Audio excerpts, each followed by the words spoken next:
Isang mapagpalang araw sa inyong lahat. Ako si Sandra na magkukwento ng naiakda ni Liwayway A. Arceo. Ang akda ni Liwayway A. Arceo ay isang maikling kwentong sumasalamin sa mga suliraning maaaring harapin ng isang pamilya. Ang tauhan sa kwento, ang ina, ang ama, at ang anak. Ilang gabi nang ako ang kapiling niya sa higaan.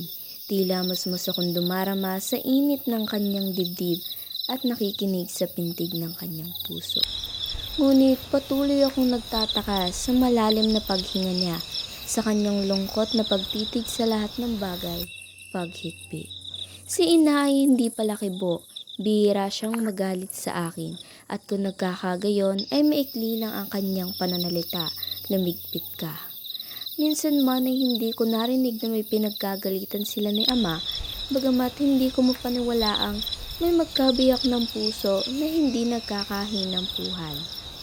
Inuumaga man si ama sa pag-uwi kung minsan ay hindi ko kinakapansinan ng kakaibang kilos si ina.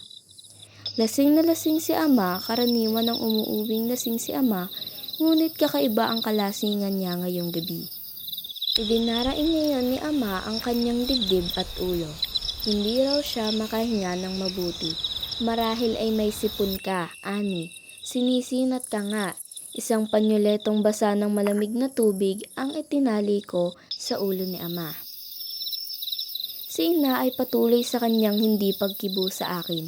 Patuloy sa kanyang hindi pag-idlip.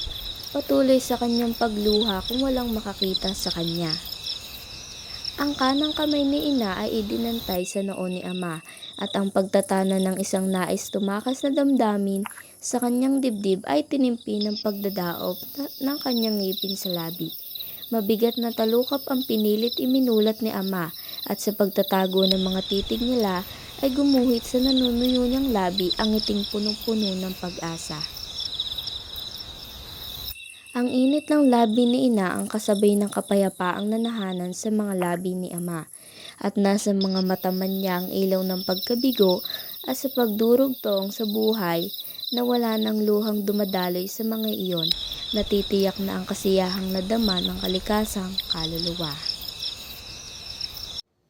Ang aral na ating makukuha sa Ang Uhaw na Tigang na Lupa ay ang pagkakaroon ng pagpapahalaga sa buhay, upang dito ay mabigyan natin ng solusyon ang mga suliranin. At dito na po nagtatapos ang aking kwento. Maraming salamat!